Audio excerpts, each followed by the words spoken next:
کبھی بھی آپ یہ نہ کہیں کہ ہمارے ساتھ اللہ تعالیٰ نے یہ کر دیا، معاذ اللہ۔ اگر اس طریقے سے آپ جملے استعمال کریں گے تو آپ کے لیے بہت غلط ہے۔ اللہ تعالیٰ جو بھی کرتا ہے بہتر کرتا ہے۔ ایک بوڑھی خاتون تھی، ایک گاؤں میں رہا کرتی تھی، بہت زیادہ بیمار تھی، لیکن ان کا یقین، ان کا بھروسہ اللہ رب العزت پر بہت تگڑا تھا۔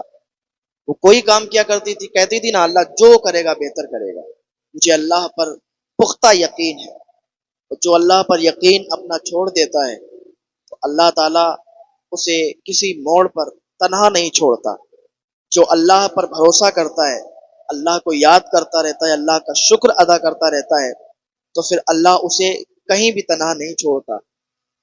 وہ ادھر زبان سے الفاظ نکالتا ہے، زبان سے بولتا ہے کہ ادھر دعا مانگتا ہے، ادھر اس کی دعائیں قبول ہو جایا کرتی ہیں۔ اللہ پر یقین پختہ رکھیں۔ تو اس بوڑھی خاتون کا یہ تھا کہ وہ اللہ پر یقین کرتی تھی اور پختہ یقین تھا۔ وہ کہتی تھی اللہ جو کرے گا بہتر کرے گا۔ اس کی طبیعت خراب ہوئی بہت زیادہ، اتنی زیادہ کہ ایک مشہور حکیم رہا کرتے تھے بغداد شریف کے اندر، اور بغداد شریف وہاں سے اتنی دور تھا کہ اس زمانے میں آپ سمجھ لیں، اس زمانے میں تو فلائٹ بھی چل رہی ہے، پلین کے دوارا لوگ جا رہے ہیں، پلین کے ذریعے سے لوگ جا رہے ہیں انڈیا سے جیسے امریکہ۔ اب یہ سفر ہو اور پیدل کا سفر ہو تو آپ سمجھیں یہ کتنی مشکل چیز ہے کہ انڈیا سے پیدل سفر کر کے کوئی امریکہ جائے، یہ کتنا مشکل ہے۔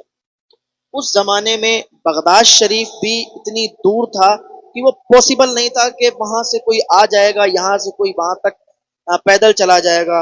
اونٹوں کا دور تھا، گھوڑوں کا دور تھا، لیکن یہ غریب بہت زیادہ تھی، بہت زیادہ غریب تھی۔ کھانے کے لالے پڑتے تھے تو اونٹ کہاں سے لاتی، گھوڑے کہاں سے لاتی، پھر ضعیف بھی تھی، ایک لڑکی تھی اور یہ تھی دو، بس چھوٹی سی کٹیا میں رہا کرتے تھے۔ اب یہ اللہ کی بارگاہ میں دعا کرتی تھی، اے پروردگار عالم، اے مولا مجھے یقین ہے کہ بغداد کہ وہ جو مشہور حکیم ہیں وہی ہمارا علاج کریں گے، یہ ہمیں یقین ہے، ایک نہ ایک دن ان سے میرا علاج ہوگا۔ اور کوئی ہوتا تو ایک گھڑی سوچتا کہ یار اتنا لمبا سفر ہے، وہ ڈاکٹر، وہ حکیم، وہ کیسے آ سکتے ہیں اتنی دور سے، لیکن اس کو اللہ پر یقین تھا، اور اسی لیے یہ جب دعا کرتی تھی تو اللہ کی بارگاہ میں یہی کہتی تھی اللہ مجھے اس حکیم کے ذریعے سے مجھے ٹھیک کر دے۔ جب بھی دعا کرتی تھی تو کہتی تھی یا اللہ تو مجھے شفا عطا فرما دے اور اس حکیم کو ہمارے گھر تک پہنچا دے۔ یہ اس کی دعا تھی۔ تو ایسے ہی چلتا رہا، کافی دن گزر گئے، ضعیف ہو چکی تھی اور کافی زیادہ طبیعت بھی خراب تھی۔ ایک دن بارش ہو رہی تھی ہلکی ہلکی، رات کا سناٹا تھا، تو کسی نے دروازے پر دستک دی، کسی نے دروازہ کھٹکھٹایا۔ دروازہ جیسے ہی کھٹکھٹایا، اس ضعیف ماں نے اپنی بیٹی سے کہا اے بیٹی دیکھو دروازے پر کوئی آیا ہے۔ تو بیٹی نے کہا ماں رات کا ٹائم ہے، کیا دروازہ کھول دیں؟ ماں نے کہا بیٹی رات کا ٹائم تو ہے، اللہ جو کرتا ہے بہتر کرتا ہے۔ اگر کوئی مسافر ہوئے اور وہ پریشان حال میں ہوئے، بھوکے ہوئے، پیاسے ہوئے، اور تم نے دروازہ نہیں کھولا تو اس کا گناہ ہم لوگوں پر جائے گا۔ ماں نے جب بیٹی سے کہا، بیٹی بھی نیک خاتون تھی، جا کے دروازہ کھولا، دو لوگ اندر آئے۔ وہ دو لوگ اندر داخل ہوئے۔ اس بوڑھی ماں نے کہا کہ تم لوگ کون ہو؟ ان دونوں نے کہا ہم مسافر ہیں، ہم جا رہے تھے اپنے کام سے کہ راستہ بھٹک گئے، رات ہوئی تو گھوڑے بھٹک گئے اور گھوڑوں نے ہمیں لا کر ادھر چھوڑ دیا، اب وہ راستے سے ہی بھاگ گئے ادھر ادھر۔ اب ہم لوگ مسافر ہیں، گھر کسی کا مل جائے تو ہم وہاں پر آرام کر لیں، اسی لیے ہم لوگ نکلے تھے۔ تلاش کرتے کرتے آپ کا گھر ملا، اماں یہاں پر رات گزار لیں، آپ اجازت دے دیں کہ رات رک جائیں؟ بوڑھی ماں نے کہا کہ ٹھیک ہے، اگر آپ لوگ مسافر ہیں، راستہ بھٹک گئے ہیں، تو ہمیں یہ اچھا لگے گا کہ آپ کی مہمان نوازی ہم کریں اور ہمارے لیے بڑے شرف کی بات ہوگی۔ تو بیٹی سے کہا کہ بیٹی دوسرے کمرے میں ان کا انتظام کر دو۔ دوسرے کمرے میں ان کا انتظام کر دیا گیا۔ بیٹی نے وہاں بستر لگا دیا اور جلدی سے ہی کھانا تیار کیا، پانی پلایا، کھانا کھلایا اور کہا آپ لوگ یہاں آرام کیجیے۔ صبح ہوئی، فجر کی اذان ہونے لگی، दोनों उठे, वजू बनाया, वजू बना के नमाज अदा की। नमाज अदा करने के बाद वो वहां से जाने लगे। बूढ़ी अम्मा ने उन दोनों को बुलाया, कहा बेटो तुम तो नेक लगते हो, तुमने यहाँ नमाज भी अदा की, बगैर नाश्ते किए मत जाओ, नाश्ता कर लो। बेटी ने जल्दी से फजर की नमाज अदा कर ली थी, जल्दी से नाश्ता बनाया और उनको खिलाया। खिलाने के बाद बूढ़ी माँ तो कहने लगी उन दोनों से, बेटो तुम लोग कहाँ जा रहे हो और किधर से आए हो? उन्होंने कहा कि अम्मा बस थोड़ा सा काम पर जा रहे हैं। तो कहा ठीक है। तो दोनों निकल गए घर से। दरवाजे पर जब पहुंचे तो एक वापस आया और आने के बाद कहा, अम्मा आपकी तबीयत कुछ खराब लगती है, क्या मुझे आप बताएंगी? आपने हमारी बहुत खिदमत की, हम आपके शुक्रगुजार हैं, लेकिन आप मुझे ये बताइए आपकी तबीयत खराब है, क्या मामला है, क्या दिक्कत है, क्या परेशानी है? तो उस बूढ़ी माँ ने कहा कि मुझे ये परेशानी है, लेकिन मेरा यकीन अल्लाह पर बहुत पुख्ता है।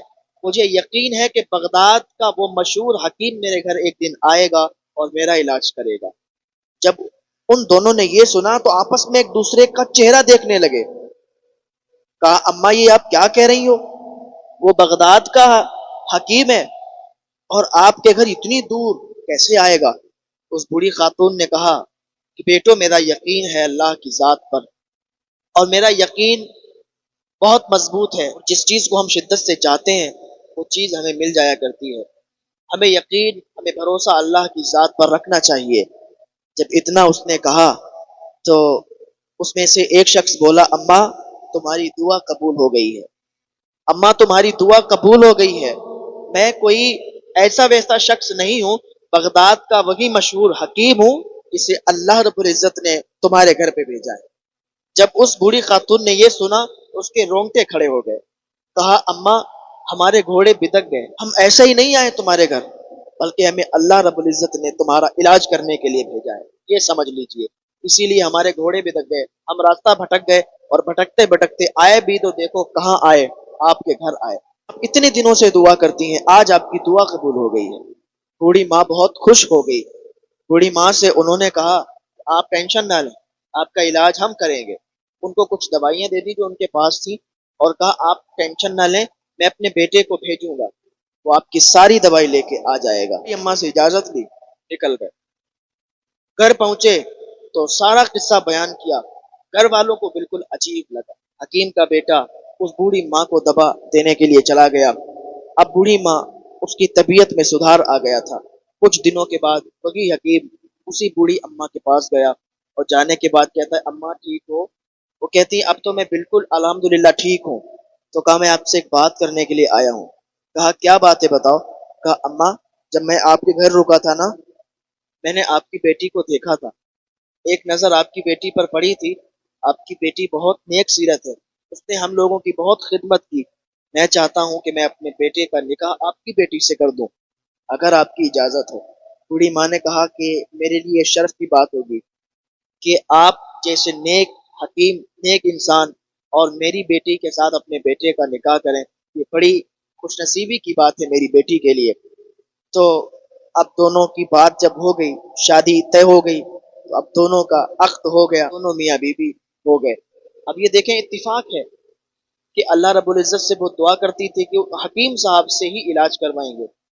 अब ऐसा हुआ, घोड़े बिद के रास्ता तब्दील हुआ, रास्ता भटके और भटकते भटकते कहाँ पहुंच गए, इलाज किया और फिर इज्जत के साथ अपने बेटे की शादी भी कर दी। अल्लाह ताला जो करता है बेहतर करता है। लुकमान हकीम का बेटा कहता था कि अब्बा मुझे ये समझ नहीं आता ना कि अल्लाह जो करता है बेहतर करता है। तो हकीम लुकमान उसे एक दिन ले जा रहे थे, जंगल में उसको कांटा लग गया। जब उसको कांटा लगा ना, दर्द के मारे चीखने लगा और कहा, अब्बा ये कांटा निकालो। कांटा निकल नहीं रहा था। कांटा निकालते निकालते काफी देर हो गई तो क्या देखते हैं कि जहां पर रुके थे उसी के सामने एक शहर बसा हुआ था। पूरा शहर तबाह हो गया, बर्बाद हो गया, अजाब आ गया उस पर। तो हकीम लुकमान ने अपने बेटे से कहा, बेटा अब तुझे पता चला कि अल्लाह जो करता है बेहतर करता है? कहा, अब्बा समझ आ गया, अगर ये आज कांटा नहीं लगता मेरे तो हम लोग तबाह हो गए होते। इसलिए कि कभी बुरों के साथ नेक भी चले जाते हैं।